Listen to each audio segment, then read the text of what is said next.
Hey guys, you've made it to the last lesson in Unit 4.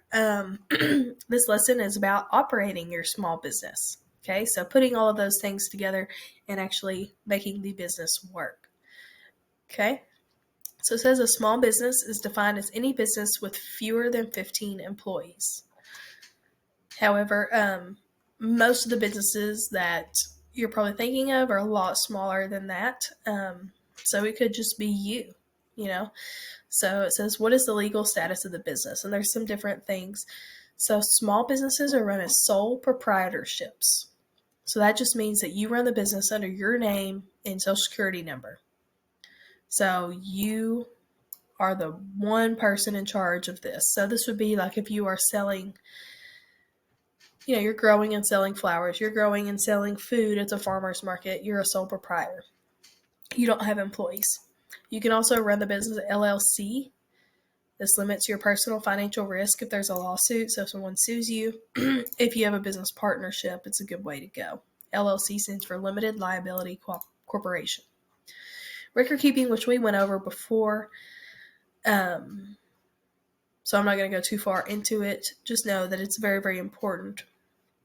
In your business, you need to keep some specific type of records. First is inventory. If you ever worked at a grocery store, you probably are very familiar with this, or retail. That's a list of everything you have made or have in stock. So it's really important to know what you've got and keep track of that.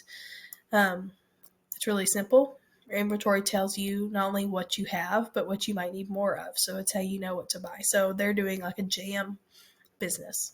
So they've got track of all the jam types and the number of jars. So you can see, okay, strawberry, I only have 2. I probably need to make some more strawberry. Plum apple, I'm good for a while. Expenditures, which is records of money spent on the business. So here we're going to track all of that. So I'm going to have the dates. Here's the item, how much of the item, and the cost. This is a great way to keep track and know your profit, how much money you make, right? Because you want to be making money on this business. So this says, if each jar of jam costs you $2.50 to make, you can know that you can sell it for $6 and you make a profit of $3.50 per jar of jam. If you don't keep records and you don't keep track of this, you never know. You could be selling your product for way less and you'd be losing money. You don't want to do that in a business.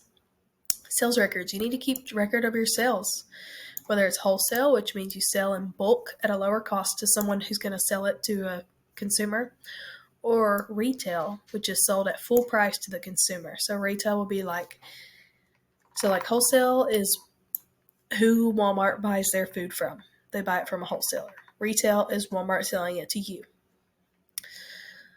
So then we're going to talk about information technology for ag, food, and natural resources.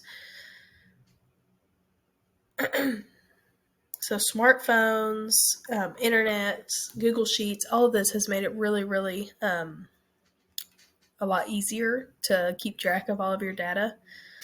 It says farmers in developed countries can use internet resources to review commodity pricing, learn new techniques, network others in the area. Connected internet technology can collect and track information on the farm. You can track dairy output, so say how much milk you're having, track the movement of animals. Even text messaging can provide farmers with information about commodity prices, weather. This is accessible without internet access, but all of this has just made agriculture just boom in all businesses, really. So a geographic information system, GIS, is a really key tool in farmers in the developed world. When I say developed, I'm talking about like America. GIS is designed to capture, store, manipulate, analyze, manage, and present all types of geographical data. Okay, so it facilitates precision agriculture, where the information from soil testing, satellites, aerial imagery, when and how to apply fertilizer, how to use land, and when to plant. Okay, so this is very, very important. Farmers aren't the only ones using it. Lots of corporations are using it. So satellite images. So you can use satellite images to show promise as means of identifying organic or non-organic.